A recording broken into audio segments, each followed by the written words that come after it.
Welcome to the Intrazone, a show about the Microsoft 365 intelligent intranet. I'm Mark Cashman here with my co-host Chris, who I think has all eyeballs focused on Ignite because it's just around the corner, McNulty. I think so do we all these days. But today we're going to take a moment and sit down with Pat McGown, CEO of Microsoft Gold and preferred partner Cloudwell. They're based in DC. Pat and Cloudwell are also part of our Content AI Partner Program. So this is an ongoing engagement that we have with monthly calls and guidance to about 300 partners about what we're doing on the roadmap, across not just SharePoint and OneDrive, what we're doing with Syntax and PowerPlat and M365 Backup, M365 Archive, Teams, and all the rest. By the time you're hearing this, we will have had our annual summit with all those partners. And Cloudwell is a great example of partners who can do more with our technologies in bringing it to our customers than Microsoft alone can do. So partners are essential to the way we think about these things. And so I think today it's really great. We're going to be able to hear from Pat about what they're doing, especially what they're doing with productivity and web parts.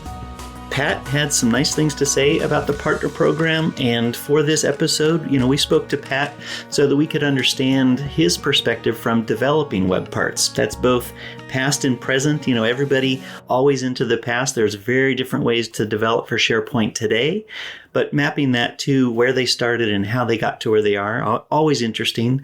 And we specifically focused on some of their productivity-focused web parts solutions, really, plus a couple of tips and tricks for both developers and intranet managers.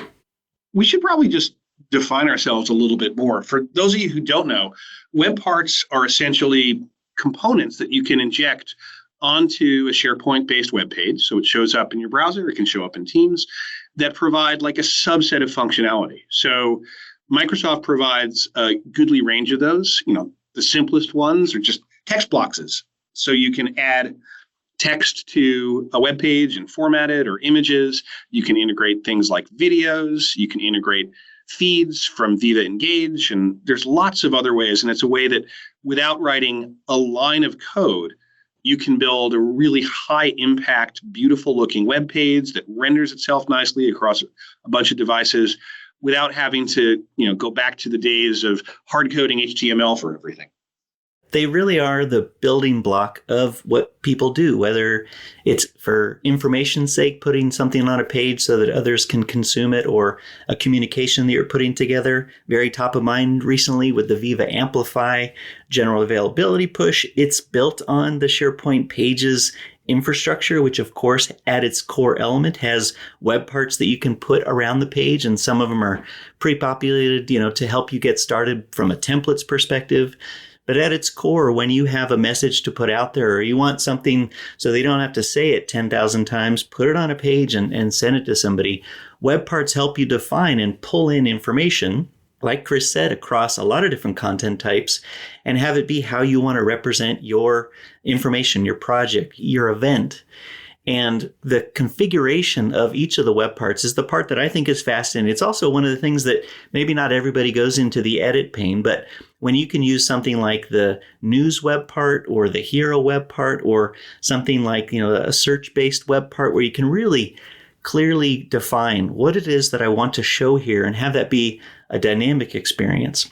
But a lot of what we talked about with Pat and what you'll hear is how they saw an opportunity to build some of what they offer, not only just web parts, but the solutions that they make for intranets, and certainly for other parts of your business, are really at the core because they have these great web parts that they can deliver that maybe are something that isn't quite out of the box, but it also solves a common business problem. Right. And like in developing web parts, it's kind of allows any developer, whether you're doing it commercially or you're doing it internally, to create these reusable blocks. Instead of having to hard code everything everywhere, you can focus on a specific piece of functionality. And, I'm always dazzled by some of the ways that web part technology, ultimately gets used. I mean, frankly, there are lots of information systems in use around the world. There is no such thing as a pure, homogeneous, 100% Microsoft environment. And we understandably are going to focus on our own tech for the things that we let you integrate. And the stream video web part is a perfect example. You can embed a stream part. We have a couple of other things, but most organizations, they have SAP or Salesforce, and people customize those parts onto pages so that you can integrate that user experience into a common frame. And web parts can also interact with each other. So what you do in one web part can filter or change the display of a different web part. It's a really neat set of knobs and tools and integrations that you can use to do much more than just give people like a static thing to read. What you said earlier, just moving away from HTML where you really do have to know how to code for the web. This is really drag, drop, program, add and move on and replicate, because you can take, an established page that you really liked and then do it again by creating a template or a new page off of it. But I have a very important, very timely question for you, Chris, because here in the United States, we're just around the corner from Halloween. And if you had to dress up as a SharePoint web part for Halloween, which do you think it would be? And if you wouldn't mind, just from an audio, medium, give us a sense of the visual of what your costume might look like. That's a crazy question. Well, I'll be honest. I like retro costumes. This year, I'm actually going as one of our founding fathers for my own Halloween party. So there's a web part that we used to have 20 plus years ago called the web clipping tool, which back in the day I loved, because then intranets were all like locally based. You were running it on a SharePoint farm on site. And what the clipping tool did is it let you reference a section of a public web page, like the New York Times homepage, and use it to pull content from the web down into your environment. Because back in those days, you wanted to make your intranet sticky and make sure that people had lots of things that they could get to inside of your portal so they didn't have to go to all these other places. The web has evolved, the technology has evolved, there's better ways of getting it, but I always was fascinated by being able to create these dynamic embedded mini pages on a website. So I would probably go as the clipping web part with some interesting news story from ZDNet, like announcing the birth of Office 365, I guess. I love that. The image that I had of my mind, once you said newspaper clippings, was that your entire outfit, in a style of maybe something like a David Byrne, an entire beautiful suit made out of newspaper, including a nice brimmed top hat. Anyway, fun with the Halloween coming up. I think we should turn to getting back on track a little bit to continue this conversation around web parts and what they can do for you and how they're built and the history of. Let's get into the conversation with Pat McGown from Cloudwell.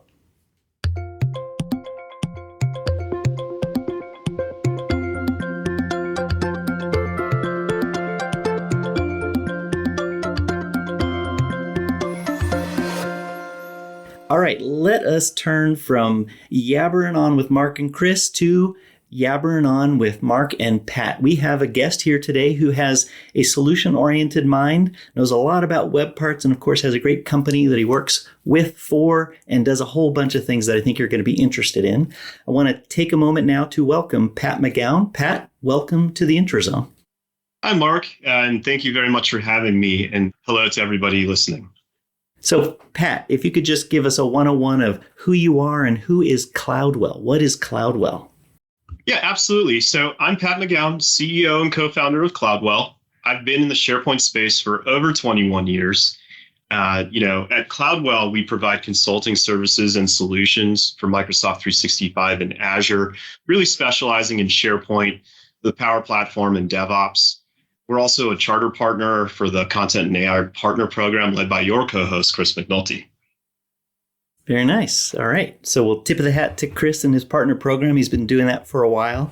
And I know we get a lot from it, but I also have heard a lot of good things, that it's a well-run program. So kudos to Chris and thanks for being a part of that. Patrick, before we get started, I couldn't help but see over your shoulder, and I'll kind of help visualize for our audience. Over your shoulder are two things on your wall. One says the dirt and one says the clouds. And it makes me think of on-prem versus the cloud, but curious what that means to you when you see it, every once in a while over your shoulder. Yeah, absolutely. I appreciate you asking. This was some artwork I saw, I came across one time, and it says underneath the dirt, it's a noun, and it says living in the trenches, the sacrifices, the humility, the work. And under the clouds, it also says that it's a noun, and it's the vision, what you believe in, and your reason why. And for me, as I progressed through my career, I started, very young. I like to tell people I went to the College of SharePoint because, I started my career right out of high school. I was lucky enough to get paired with a very smart group of people who were some of the original SharePoint MVPs way back when. And, as my career has progressed, I was also lucky enough to meet a colleague at the time, and we had this kind of shared vision, which ultimately is what Cloudwell has become. So I always think of it as you really need to put in that hard work. You have to be, living in the dirt. But what keeps you motivated, when you're pulling an all-nighter trying to make sure a customer deliverable is met, or the demo is ready to go, what keeps you motivated is that vision, and you always have to have that vision, and then you will be able to succeed. So that for me is what this means. Excellent. I love the visual, of course, the context behind the visual. So maybe that's where we go. We talk about your hard work, and we talk about it in the concept of how you got that vision. So let's go from there. I do want to narrow in our conversation, to get into some of the specific things that Cloudwell has designed, but to also get to the point of understanding how you designed them, maybe even why you designed them. The particular ones that we'll talk about probably have a little bit of a history of why did you choose not only the tech behind, but the actual solution and problems that they're helping solve. But I think if anybody's looking at SharePoint and they're designing their intranet, they know or start to love, or at least are pushed to start to love, web parts. And you all at Cloudwell have some nice ones. And just to be real clear, we met a couple of months ago in person, and we talked about some of your solutions that really just spawned what it sounded like to be a great conversation to hear the history behind. So maybe before we get to the specific solutions, do you just want to give your take on what it's been like to think about web part development, especially if you compare pre-SharePoint framework or now the SharePoint framework as it's matured through the years? Absolutely. So, again, kind of having been involved in the SharePoint space for so long, and where I particularly got my start, I've really been able to see the maturation really of development and deployment through those years.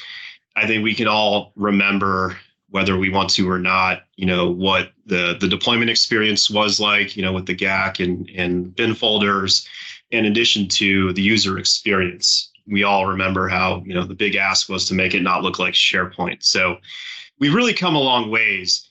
I think when we fast forward to today and what SharePoint framework has really introduced, and really Microsoft as a whole with Microsoft 365, it's really advanced solution development, web part development in so many ways. I'd say, in terms of development and deployment, today we now have the ability to use the Fluent UI with SharePoint framework. You're able to really deliver a cohesive user experience to your end users with your solution. And on top of that, the SharePoint framework has the capability to allow you to utilize what's called supported hosts to really extend the reach of your what used to be SharePoint web part out into Microsoft Teams and or Microsoft 365 and any of the as an extension on any of the Microsoft 365 apps. Your reach of your solutions, you now really should be thinking how this solution can solve a problem for my organization as a whole, not just as a web part on a page in SharePoint. Can you quantify just maybe a little off script when I think of way in the past, what was a farm solution, and the move to the cloud had a real limit to it in terms of what you could build as a cloud solution. In that moment of time when it was like, I cannot believe Microsoft is taking away this deep level, experience to be able to customize SharePoint to the nth degree.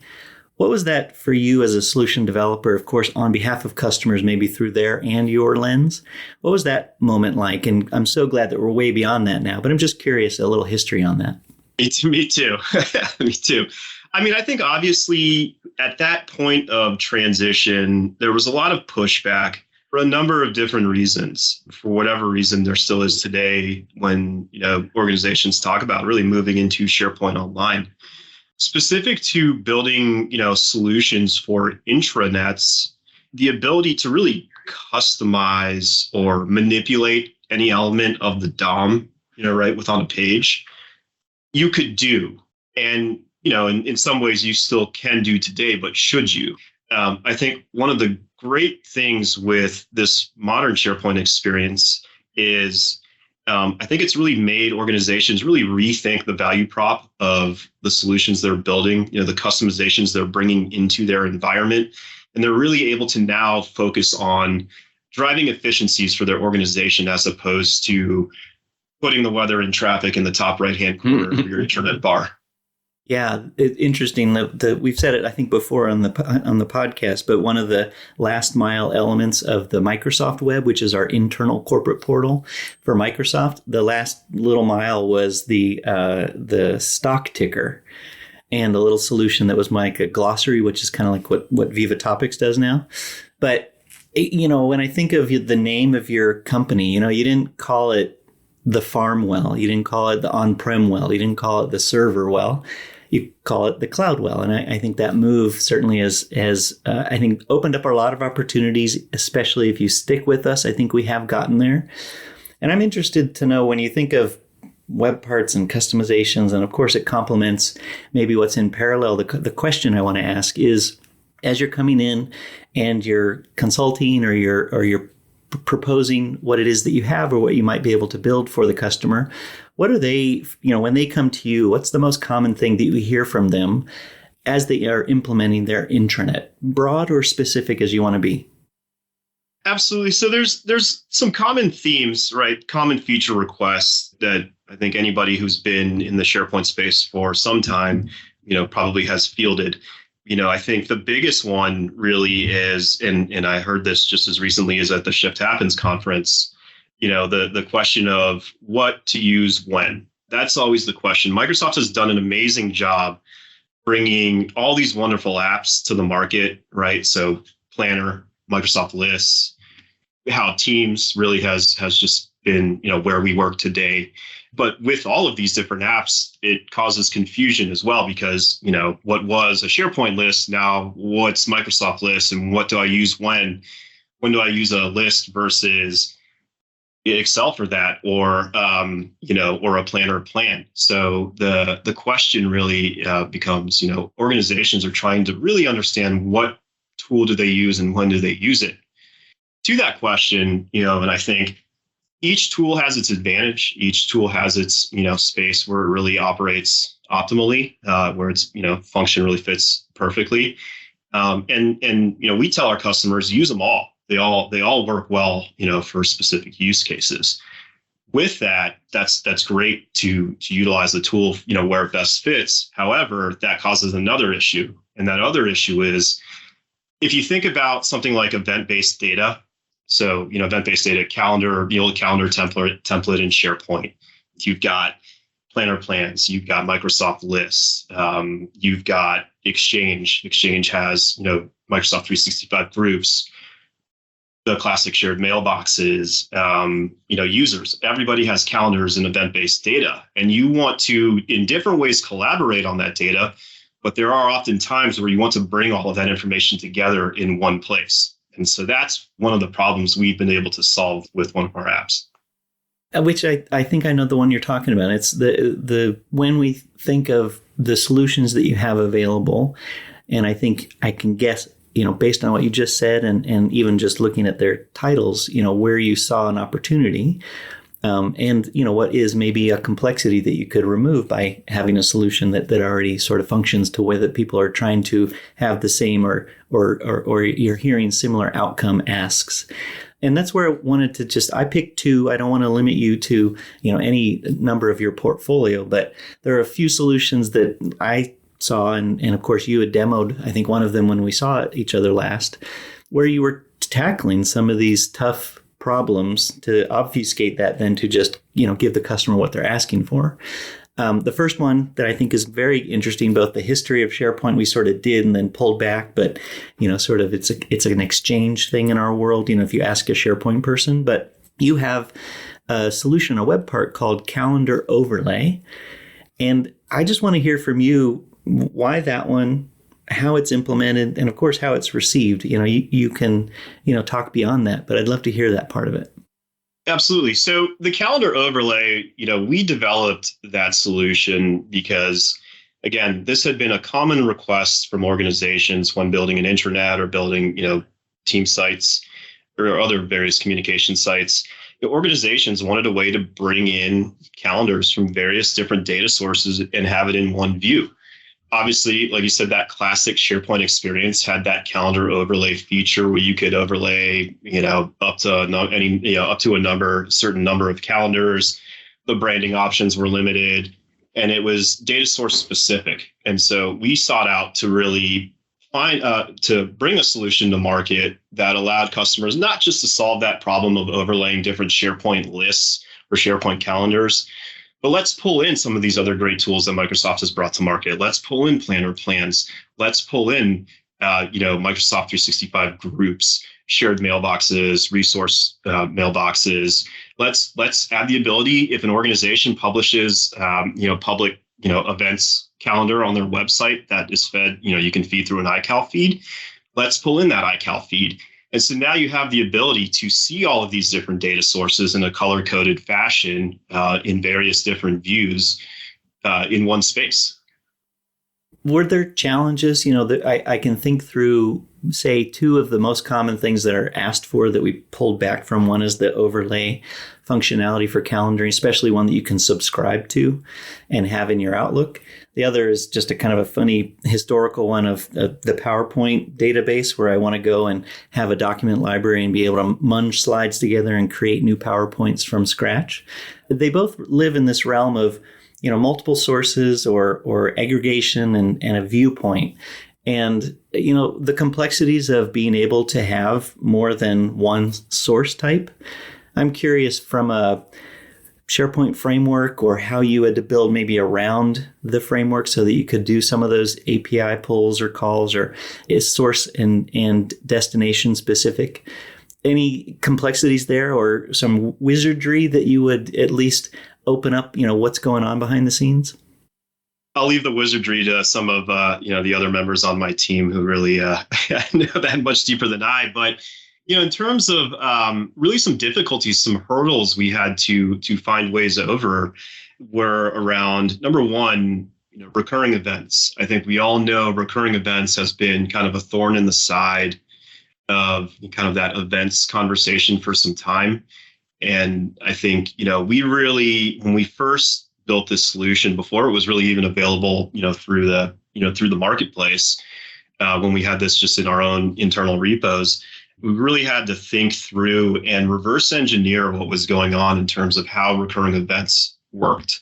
I'd say that was the most complex issue we had to work through. I would say second to that, and this one really became at the forefront for us when our app was in the marketplace and it started to get adopted globally, is that we learned a lot about really handling very unique and specific regional settings and time zone settings and scenarios. And we had to ensure that, we handled those properly. So I think through our dev framework and SharePoint framework, coupled with the localization options that SharePoint framework and Azure translation services provide, have allowed us to really work through those and deliver this app that can be consumed globally without barriers. So web part number 2, and if it follows some of the same patterns, just reference it, but it's a little different in terms of what our calendar and certainly the challenges and unique opportunities of calendaring is important, and lots of sources, and of course the display of it so that it looks like a calendar, acts like a calendar. There is your solution called Staff Directory. And this one, I think we could probably get a visual in our head of what it is. But if you don't mind, just, kind of the common use case of using that particular solution. And then, the 101 of how you got there in choosing it as something you wanted to deliver, and any, behind the scenes of how you accomplished it. Of course, absolutely. I should also say a key for solution development with SharePoint framework and bringing these modern solutions into the market before we dive into the staff directory, but much related to this one and the calendar overlay, is the Graph API. These solutions are made possible by the Graph API. And the reason for that is, being able to reach out to all the various different data sources that Microsoft has now created with all these wonderful apps. The Graph API allows you to do that, but the Graph API also allows you to respect security. And in the calendar overlay example, security is absolutely top of mind because you don't want to be sharing, event information on someone's calendar if they haven't been granted permissions. So I think, the Graph API allowing us to do that is a wonderful thing. In terms of the staff directory, like you said, you could probably envision what this might look like, but the limitation that has long existed with SharePoint, specifically from a web part perspective, is there is no native staff directory in SharePoint. You've got the people web part, which is great if you have small teams and you want to add people to a page. You've got the org chart, which kind of gives you a small, hierarchical view that you could navigate up or down. But there's no real directory that's searchable. Think of it like your own, your old, Office Rolodex or something, right? So what our staff directory does is it allows users to search, filter, and refine your staff in SharePoint and in Teams being built on SharePoint framework. And so having the ability to quickly find colleagues across your organization based on specific criteria is just extremely useful. So the ability to search against departments, managers, quick filter based on last name, first name, and then also see, if you wanted to toggle the feature on, see celebrations, birthdays, and company work anniversaries for users. So it's a great tool at finding people quickly within your organization, but it also helps you really celebrate people within your organization too, if you'd like to. I like that. I like the visual nature of it. I know, and the complexities hopefully are less complex than they used to be. And this is whether it's a good question or not. I'm really curious if in your past consultant portfolio you were working with the profile service versus working with Azure Active Directory or now Microsoft Entra ID. Night and day as far as being able to accomplish what this now delivers? Absolutely. Yeah. Night and day, right? No longer having to deal with the profile service on the back end in SharePoint, and kudos to the team, on your end for really building out the Entra properties. That has really been nice, and it's ever expanding. One thing we recently had added to the staff directory app was we were looking at in previous iterations you could build custom properties right in that profile service, and we had organizations that had implemented pronouns many years ago, and that is native in your Entra ID, right? It's the ability to be able to turn the pronouns feature on and then utilize the pronouns feature.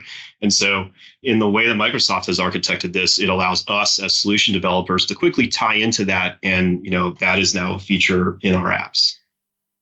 Common request certainly compared to the past, and that flexibility, whatever, the outcome is in how you want to represent as an individual, as a choice, obviously to the rest of the company, the choices that they make.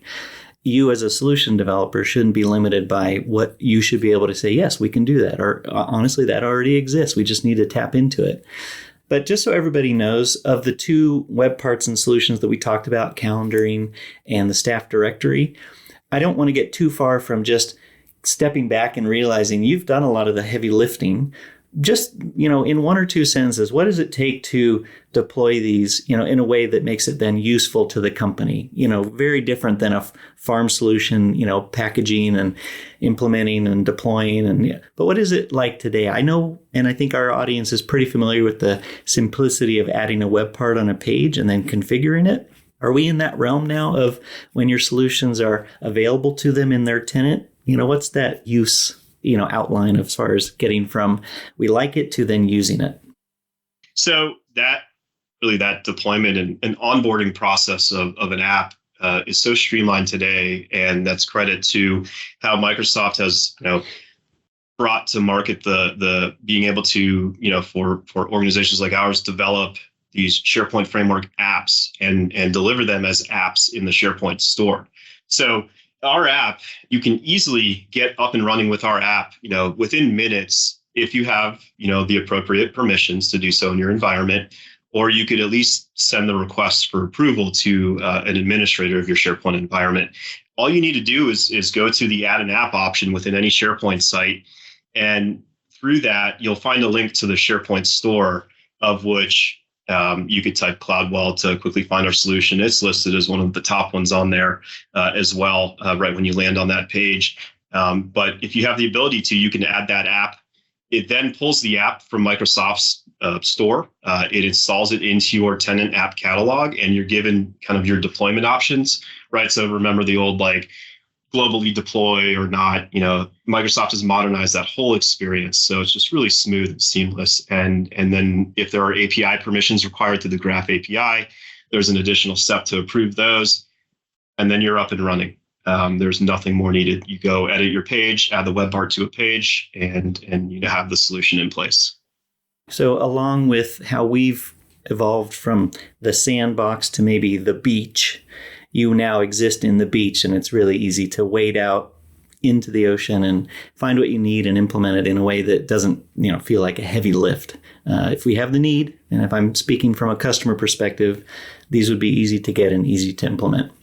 I want to get into tips and tricks. So if we're talking the power of the web part, behind the power of the web part, before the web part exists, is the power and skill of the solution developer. Whether it's the two that we've been talking about or anything that you've tackled using the framework, leveraging Azure, some of the deployment mechanisms, any tips for other solution developers, or at least people wanting to understand more about how you do it when they think about, I want to customize my intranet? How possible is it? Maybe how do I do it? What are some things I should avoid or do? So again, I'd say the number one thing is utilize the platform and its vast capabilities. When I say the platform, I'm talking, obviously about SharePoint framework. Integrate that with the native Fluent UI, and think about building your solutions not just for SharePoint, but for all of Microsoft 365, because you can solve a much bigger problem or broaden the reach of your solution, for the problem you're trying to solve. I'd say, obviously reusability is key. Every time you need to reinvent the wheel, that could be time that could have been better spent on nice to haves or really putting icing on the cake of an already functional solution. And I'd say, really, finally, utilize the community around SharePoint and its resources. There are tons of great starter web parts that you could find out there, on the PNP sites and on GitHub. And there's, I particularly love and really refer back to regularly this great months-long blog post series on the SharePoint Framework blog by Vesta and Hugo, where they sum up everything you need to know about getting started and how to make your solution shine within your organization. I think that's a really great piece. And I think with really those three things, you can find yourself off and running and really building beautiful solutions that have extended reach within your organization. Yeah, I 100% agree with the last one. The first two, I may not be the right level of skill or my role, but I totally get the value of it. But I will speak highly of both your contributions to the community and also just how that community is run. Very open, lots of opportunities, not a once a year thing. It's all year round, lots of sites and videos and, places to go steal starter code. And, maybe now, Copilot's going to help you with some of that here and there. We'll see. Just a little bit of a shift of a role hat, but similar question. If I'm somebody who's more of an intranet manager or somebody in the HR or IT departments that are looking to onboard or create sites and do certain things, and it's from a design perspective, web parts being a part of that design, is there anything that you would say to somebody who's not a coder or not somebody who's going to actually build or deploy something, but they're going to start to frame out, here's what we need our intranet to do for us from a needs of the business? If you have those conversations or have some things that you would want them to know, I'd love to hear it from your perspective. Yeah, so I think number one, Microsoft has done a great job publishing a wealth of material and resources to really help guide organizations through that process. I always tend to send organizations or customers in that direction first, right? Because we could meet and we can really start defining what the intranet entails, but there's really a process behind it all. That's, I think, the best place to start. There's really 4 steps that I think organizations should key in on.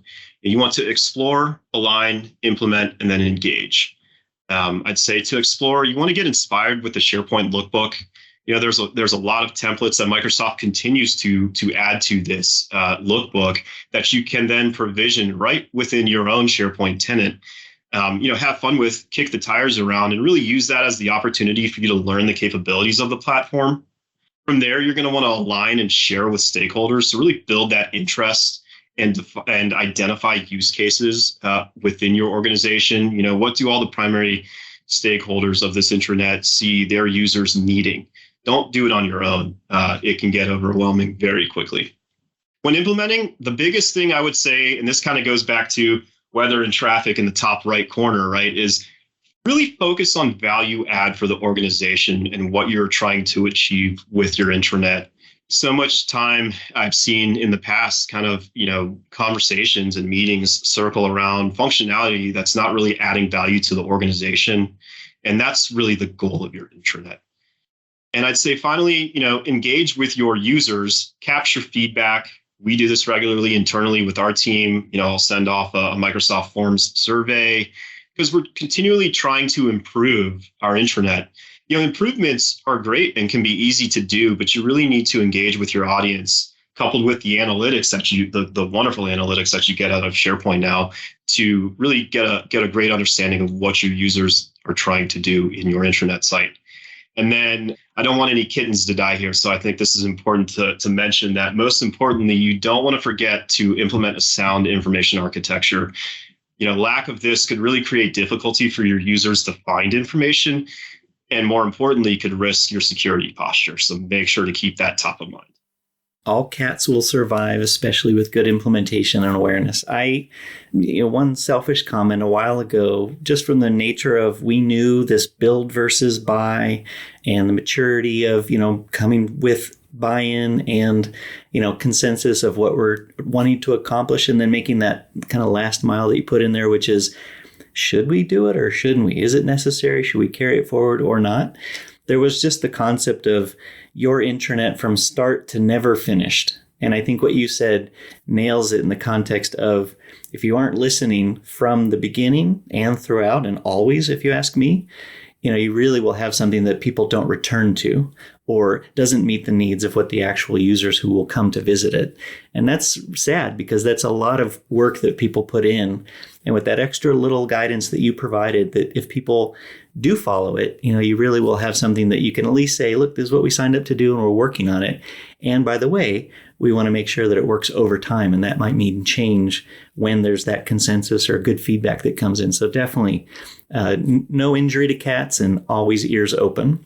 Pat, I just wanted to say, you said 3 words that usually kind of make me sort of think of SharePoint as like, oof, yeah, we could do better there. And it's really great to hear how you're solving them. There was the word recurring from an events perspective. That's always been tough for us. I know the profile service, I sort of layered that one in, but the way that the staff directory approaches that, and of course some advancements we've made, so it makes it easier for you. The last one I'm just going to step on the landmine is cascading. There are the elements of what I see as the value for your company, for the way that the team that's been building it so you can do what you do, is to see where are these trouble spots, either in the cloud or with the product.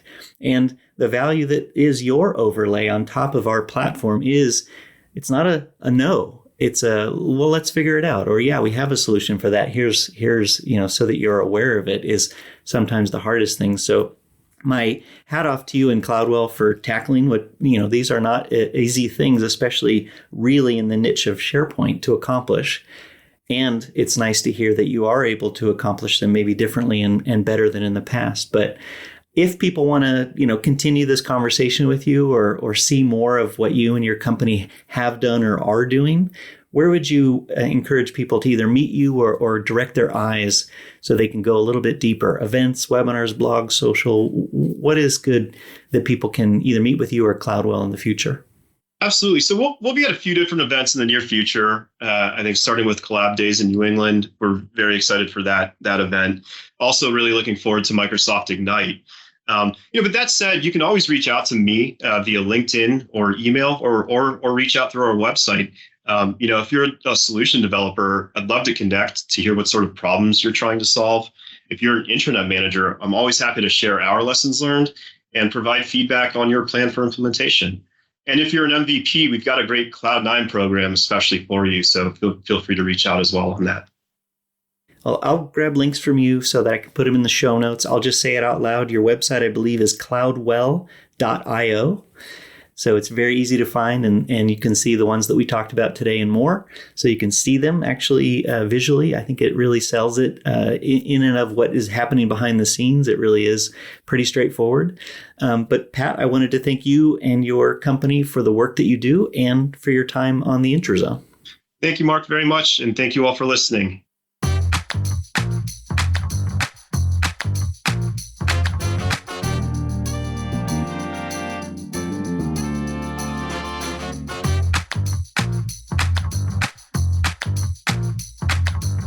As always, up next on the Intrazone, events. If there's an event going on where SharePoint, Microsoft 365 is being discussed, we want to share the news of it here with you on the Intrazone.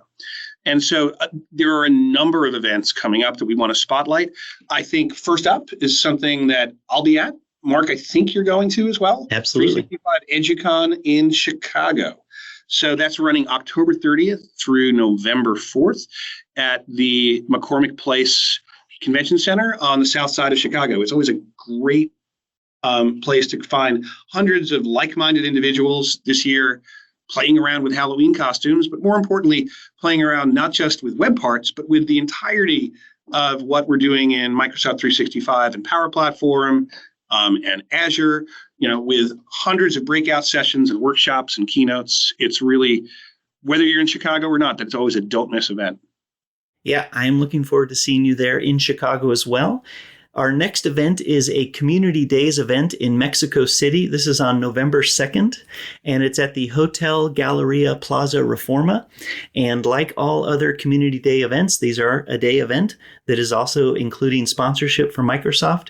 We try to have a number of our speakers there, but we work with the local team, and we certainly round it out with great speakers, great event. Often, the ancillary events like AMA and the networking and Community Days certainly are rolling out across a number of different cities. This is Mexico City, November 2nd. Middle of November, like for us, one of the big events of the year, Microsoft Ignite. It's going to be at the Seattle Convention Center, running November 14th through 17th. We are sold out for on-site attendance, which is humbling. We sold out incredibly quickly, and we've heard from lots of people in Microsoft and outside Microsoft who want to know, well, how can I attend? How can I engage? Well, the good news is you can still attend Ignite online, free of charge. And for an event like Ignite, we'll have thousands of people in Seattle. We'll have tens to hundreds of thousands of people online. So if you are in IT, it is the best place to keep tabs on what we're doing, what's coming, and how to leverage it into your organizations. And I'll just put a small plug. I'm actually going to be supporting with the new team that I'm on, the community booth, which will be in the Seattle portion if you're on site. If you are on site, drop by the community booth, get a high five. And if not, certainly we'll have a lot of activity online. Looking forward to all of the news, all of the information, of course, all the feedback. It's a lot of times a great time for us to listen as well. Just a little bit down the road and across the pond is the European SharePoint Conference. This is November 27th through the 30th in Amsterdam, Netherlands. There will be a keynote with Jeff Tieper. Caruana Gatimu will also have a keynote, plus a lot of other great sessions with MVPs and our partners, and a couple of the Microsoft product managers and product leads are also planning to be there to host things like sessions, keynotes, AMA, SharePoint, a lot of activity in the booth in the expo hall. It's always a fun show, and I'm very excited to be headed to Amsterdam soon and hopefully see you there. We don't say this officially because it is a third-party event, but it's sort of like this year especially, like a little somewhat smaller European Ignite, if you will, because we will be amplifying and revisiting all of the news and announcements that we made at Ignite. A great place to stay current with that. That is one of my favorite things to see, all of the presentations from Ignite quickly getting turned over into the next event. And that next event is the European SharePoint Conference. So I'll be looking towards you, Chris, to take your session content and see what you deliver at ESPC this year. It's also a chance for us to continue refining the way that we're teaching our customers about this, because, Ignite this year, for me, thankfully, live, a little bit scary. We've gotten very used to pre-filming everything. And so we're kind of activating long dormant muscles about going and delivering live sessions to hundreds of people. And so certainly for me, ESPC is a chance for us to refine and tune and take the learnings from Ignite and bring some new content. I know that for some of my product teams, we will have news that will be new at ESPC that isn't going to land at Ignite, oddly enough. So definitely something to check out. And then lastly, just an update, the European Cloud Summit. This is a community event. They have changed their dates. They were scheduled to be running closer to the end of the year, but they've had a date shift. They're now going to be May 14th to 16th next year in Wiesbaden, Germany. So please don't go to European Cloud Summit end of the year because you said Mark and Chris told you to go. That's right. We think Wiesbaden, Germany could be lovely any time of the year. But if you're going to get a little cloud update and learning and training, I'd hold off until next May. I would love to think of a gratuitous sports reference to insert here. I can't come up with a great one. I'll just say we're going to slide out of the events, hopefully with the smooth skill of the Phillies' Trey Turner. Wow. If you know what he's done, by the way, you don't need to understand sports ball. In baseball, sometimes when you're coming to a base to avoid getting tagged out, runners will slide. Trey Turner has perfected the art of he will slide into a base, land his feet on the base, and use his momentum without using his hands to just rise up and stand. It is the coolest thing I've ever seen. But almost as cool is what you all are doing for community events. And as we're starting to move toward the end of the year and look to 2024, if there's an event that's coming up that you'd like us to spotlight on an upcoming episode of the IntraZone, we'd love to hear more about it. Please let us know, and we'll be sure to share the news with our audience here. Thank you. We want to thank our guest, Pat McGown, for being on the show and for sharing all things web parts from a solution maker's mind perspective, and for being a great partner in Chris's partner program. We'd encourage you, by the way, if you are interested in learning more about our partner program, visit us at aka.ms/CAPP for the Content AI Partner Program. But more specifically, we love our audience. We'd encourage you to check out our show page for links to the partner program and everything we've talked about today. You can visit us at aka.ms/theintrazone. Send us your questions. Send us your feedback for the SharePoint teams or any team that you think we can relay your message to. You can reach us via email at theintrazone@microsoft.com or via Twitter at SharePoint, at Cloudwell_IO, at mcashman, and at cmcnulty 2000. And we know that some of you are listening to this while gardening, which I'm fascinated by. I love to hear that. Please, the best way to spread the news is to rate, review, and tell your gardening friends, sports friends, or just friends about the show. Costumes not required. You can follow us wherever you get your favorite tech podcasts. And we thank you for growing such amazing vegetables and fruits and for listening. We are your hosts, Mark Cashman and Chris McNulty. This has been The IntraZone, a show about the Microsoft 365 powered by web parts intelligent intranet.